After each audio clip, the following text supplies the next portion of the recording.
Mas Anies. Ini Mas Anies ini kan dianggap orang salah satu calon potensial.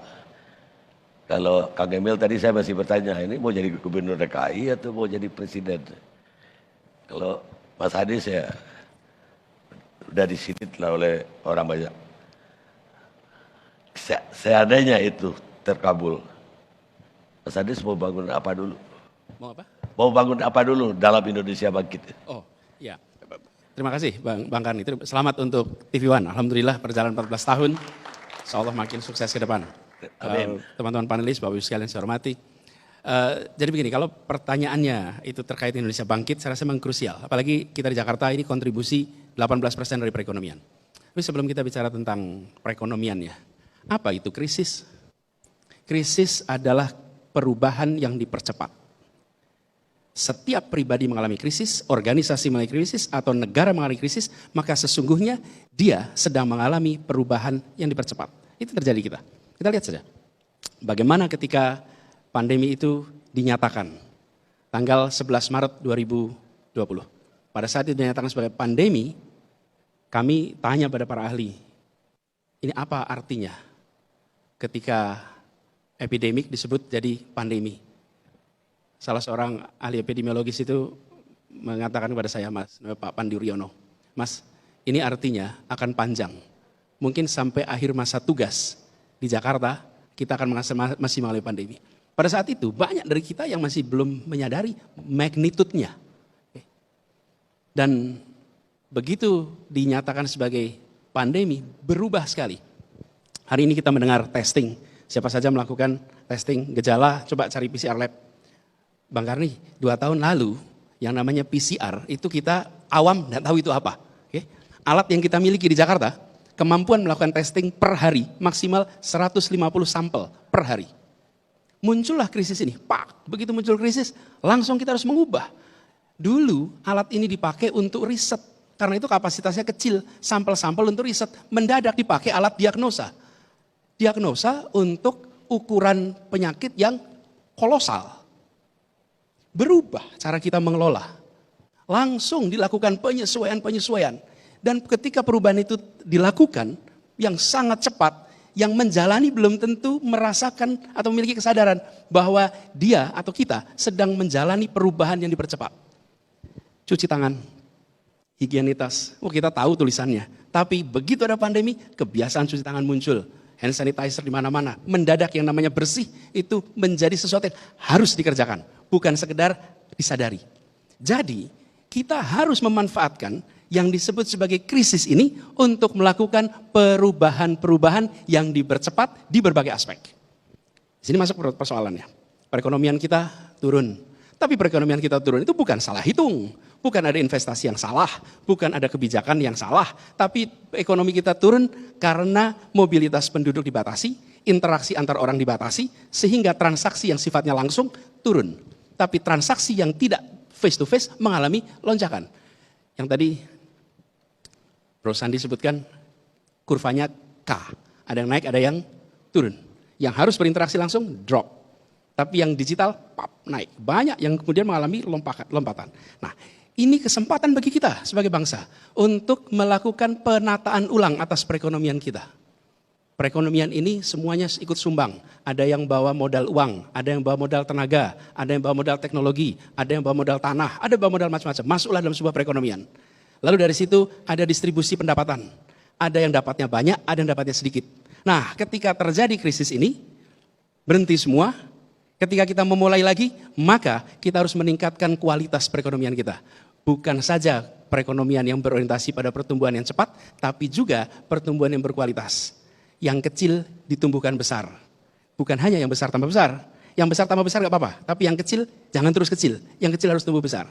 Dan ini makanya kita rasakan di Jakarta sebagai contoh. Warung-warung tutup. Kemudian kegiatan perekonomian sifatnya langsung berkurang. Transaksi face to face langsung berkurang. Lalu di sisi lain perekonomian digital bergerak. Kami di Jakarta mencoba untuk mendorong ini. Bagaimana tumbuhnya sekarang itu tumbuh yang berkeadilan. Karena perekonomian kita disusun dengan prinsip keadilan. Kan kita ini bukan ekonomi liberal, tapi juga bukan ekonomi sosialis, kita ini ekonomi kita Pancasila. Tapi pertanyaannya, apakah kita secara serius mengatur agar ada keseimbangan, agar keadilan? Kami coba. Ekonomi mikro, pelaku ekonomi mikro, ultramikro, itu yang memiliki IUMK namanya, izin usaha mikro kecil, di Jakarta itu 28.000. Bayangkan, sebelum pandemi hanya 28.000 IUMK. Mereka punya IUMK, otomatis punya NPWP. Yang punya ini dengan mudah bertransaksi, dan mudah ikut di dalam pasar digital. Jadi begitu sekarang kita lewat pandemi, kita dorong membagikan IUMK. Warung-warung, termasuk kaki lima, semua kita bagikan IUMK. Ditawari, diberikan NPWP juga. Supaya apa? Supaya mereka bisa bertransaksi. Dan makanya kita terkejut. Kenapa? Karena orang tua, keluarga itu berdatangan ke kelurahan, ke kecamatan mengurus izin usaha. Supaya usaha di rumahnya punya izin. Apa yang terjadi? Dari 28.000 dalam waktu 1 tahun kurang berubah menjadi 252.000 pemilik IUMK di Jakarta. Lompat, ini yang kecil nih, mikro. Dan apa yang terjadi? Begitu itu mikro muncul, mereka ikut di dalam pasar digital yang besar ini. Jadi, saya melihat bahkan ketika kita mengalami krisis, mau bangkit, maka jangan bangkit seperti dulu saja. Harus ada yang baru. Dan yang baru prinsip nomor 1 adalah berkeadilan. Yang kedua, kita merasakan apa yang juga disampaikan Kang Emil tadi, bahwa perubahan alam itu adalah dampak dari perilaku manusia. Termasuk pandemi ini, virus yang bermutasi karena perilaku kita. Kelestarian kepada alam, kelestarian pada lingkungan harus menjadi bagian yang secara serius kita kerjakan. Jadi kami melihat Bang, ke depan tumbuhnya perekonomian, aspek-aspek itu penting. Tapi di sisi lain, selain bicara ekonomi, bicara kebangkitan secara kesejahteraan, yang tidak kalah penting, pelajaran luar biasa selama pandemi ini. Public trust is key. Kepercayaan publik adalah kunci. Begitu terasa gelombang pandemi, di awal-awal ujian bagi kita semua. Apakah kita akan memprioritaskan kepercayaan publik atau kita tidak memprioritaskan kepercayaan publik? Kalau memprioritaskan maka nomor 1 transparansi. Apa adanya, sampaikan terbuka, tidak ditambah, tidak dikurangi. Kami coba terapkan itu Bang. Apa adanya, data disampaikan secara objektif. Dan yang tidak kalah penting, pandemi ini mengajarkan pada kita semua hikmah yang luar biasa. Ilmu pengetahuan tidak boleh diremehkan. Science is key. Dan mendengar kata ilmuwan adalah penting. Apalagi kita berhadapan dengan baru. Jadi, kalau kita bicara Indonesia ke depan, maka kepercayaan, transparansi adalah kata kunci yang harus terus dijaga oleh pemerintahan. Ditambah lagi, mengarungi ke depan, kita tidak boleh anggap enteng apa yang disampaikan oleh para ahli sains. Dan menjalani peristiwa 2 tahun terakhir ini, kita mengalami perubahan tentang bagaimana kita berkomunikasi, bagaimana kita menyampaikan secara apa adanya. Jadi Bang Karni, kalau boleh saya menjawab tadi, bahwa ini adalah satu pengalaman kolektif, dan ini sesungguhnya perubahan yang dipercepat, yang kita semua menjalani. Bahkan kalau kita tadi ketemu, salaman kita namaste, bayangkan kalau 2 tahun lalu kita ketemu tidak salaman jabat tangan. Itu ada sesuatu yang hilang. Sekarang tidak jabat tangan itu normal dan norma. Nah inilah contoh.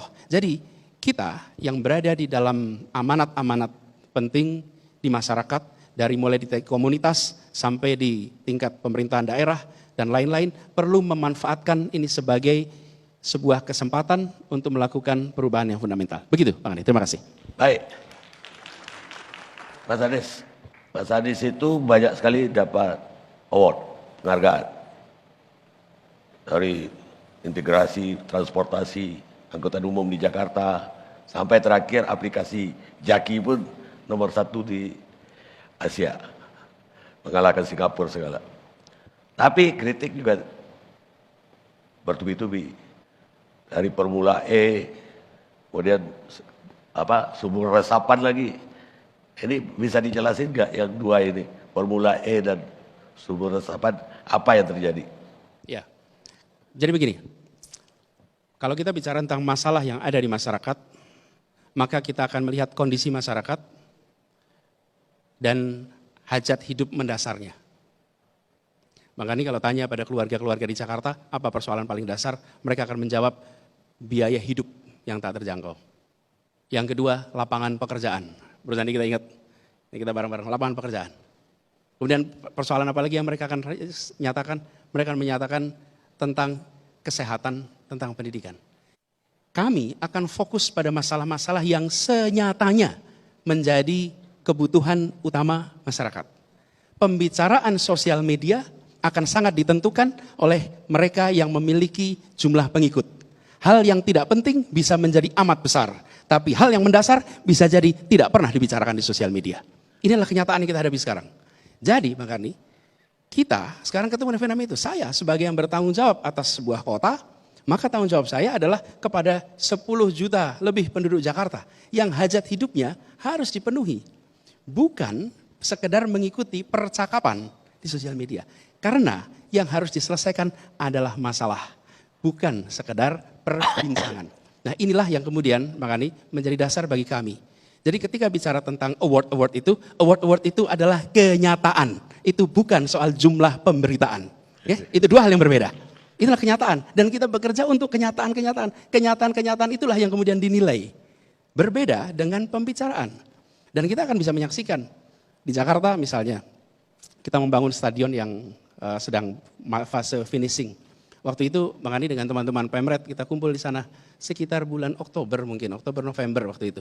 Dan beberapa teman-teman menyampaikan, Mas ini ada barang sebesar begini, kami gak pernah lihat itu, gak kelihatan. Ya, kenapa? Karena kita bekerja untuk proyek ini selesai, bukan bekerja untuk sekedar meramaikan. Tapi ini contoh di Jakarta, bagaimana barang yang besar bisa tidak terlihat, sementara kalau gubernur kejeblos bisa jadi berita ramai sekali. Betul Bang? Ya, betul. Disitulah kuncinya, kami memilih fokus untuk menjawab dan menyelesaikan persoalan yang senyatanya. Itu kira-kira Bang Karni. Baik, baik.